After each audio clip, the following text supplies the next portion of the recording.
দুই ধারে সবুজে ঘেরা বনের মাঝখানে বয়ে চলা নদী, নারিকেল বাগানের কোল ঘেঁষে সমুদ্র সৈকত, সেই সাগরের বুকে উড়ে চলা সাদা বক, আছড়ে পড়া উত্তাল ঢেউ, নোনাবালি তীরে লাল কাঁকড়ার বিচরণ, সাগরের মোহনায় মিলিয়ে যাওয়া সূর্যাস্ত।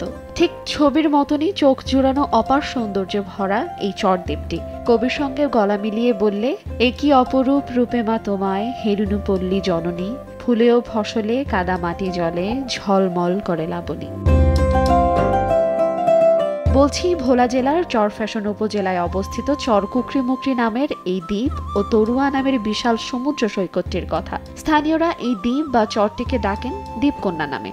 নদী, সমুদ্র ও বন একই সঙ্গে এই তিনের নয়নাভিরাম দৃশ্য মন কেড়ে নেবে যে কারো।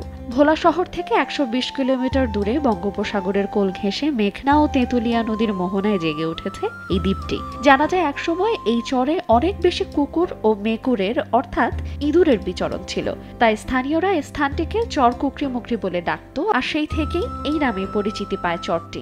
নগদের কাছে সব গ্রাহকই প্রিয়, তাই তো সারা দেশে ক্যাশ আউট চার্জ সবচেয়ে কম। প্রাকৃতিক সৌন্দর্যের লীলাভূমি চরকুকরিমুকরি। ট্রলার বা স্পিডবোটে চড়ে মাঝারি খালের মধ্য দিয়ে যাওয়ার সময় দুই পাশের ম্যানগ্রোভ বন দেখলে মনে হবে যেন আরেক সুন্দরবন। এই বনে হরিণ সহ রয়েছে নানা প্রাণীর বিচরণ। পশুর, কেওড়া, নারিকেল, বাঁশ, বেত ও গড়ানের মতো বিভিন্ন গাছের সমারোহ এই বনে। কুকরির পূর্বাংশেই নারকেল বাগান। এই দ্বীপে পর্যটকদের জন্য বিশেষ আকর্ষণ হিসেবে আছে ঝুলন্ত ব্রিজ আর মাকড়সার জাল। কোনো হোটেল কিংবা রিসোর্ট না থাকায় এখানে যারা বেড়াতে আসেন তারা তাঁবু পেতে ক্যাম্পিং করে থাকেন। এই চরে বেড়ানোর জন্য শীতই উপযুক্ত সময় বলছেন এখানে বেড়াতে আসা পর্যটকরা। সাগরের গর্জন, পাখির ডাক, শিয়ালের ডাক এবং ট্রেন্ডে থাকা, এটা অন্যরকম একটা অনুভূতি। কেপড়া গাছ, তারপরে নদীগুলো দেখলাম। এর আগেও একবার আসছি, তার চেয়ে এখন অনেকটা ডেভেলপ হয়েছে। আমরা খাবার বাসা থেকে করে ক্যারি করে এনে খাওয়াই, এখানে পাক করে যারা খাইতে চায় তাদেরকে আন্ডি, পাতিল, ওইটা সব কিছু দিয়েই তাদেরকে আমরা হেল্প করি। চিংড়ি মাছ খেয়েছি, যেটা খুব মজার ছিল।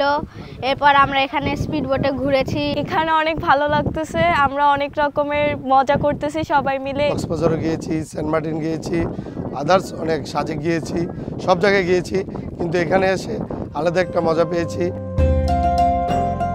তবে এত অপরূপ সৌন্দর্য থাকার পরেও সুপেয় পানি, বিদ্যুৎ এবং পয় নিষ্কাশনের সুব্যবস্থা না থাকায় এখানে বেড়াতে আসা মহিলা এবং শিশুদেরকেও পড়তে হয় ভোগান্তিতে। নগদের কাছে সব গ্রাহকই প্রিয়, তাই তো সারা দেশে ক্যাশ আউট চার্জ সবচেয়ে কম। খুব সুন্দর, দেখার মতো অনেক কিছুই আছে, বাট মহিলাদের অনেক সুযোগ সুবিধা এখনো ঘাটতি আছে। টয়লেট, পয় নিষ্কাশন ব্যবস্থা এইগুলো আরও একটু করা দরকার। কক্সবাজার বা সেন্ট মার্টিন ওর থেকে এটা অনেক সুন্দর। হ্যাঁ, এখানে যদি মানে এই সুযোগ সুবিধাগুলো, ওখানে যে সুযোগ সুবিধাগুলো আছে এই সুবিধাগুলো এখানে ডেভেলপ করে, তাহলে অবশ্যই সারা বাংলাদেশ থেকে পর্যটক এখানে অবশ্যই বেশি আসবে। ওপারে কারেন্ট আছে, শুধুমাত্র এপারে যদি কারেন্ট দিতে পারে। আমরা একটা মেইন সমস্যা হচ্ছে এখানে চার্জের প্রচুর সমস্যা।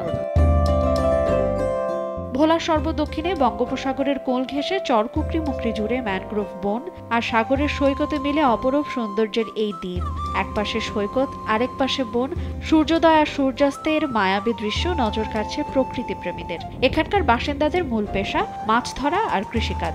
ইকো পার্কের কারণে এখানকার বাসিন্দাদের ব্যতিক্রম ধর্মী উপার্জনের সুযোগ হয়েছে। পর্যটনের যে সম্ভাবনা এখানে তৈরি হয়েছে সেটি যদি বাস্তবায়িত হয় তাহলে এখানের মানুষের জীবিকা একটি উৎস তৈরি হবে এবং এই এলাকায় অর্থনীতিও গতিশীল হবে।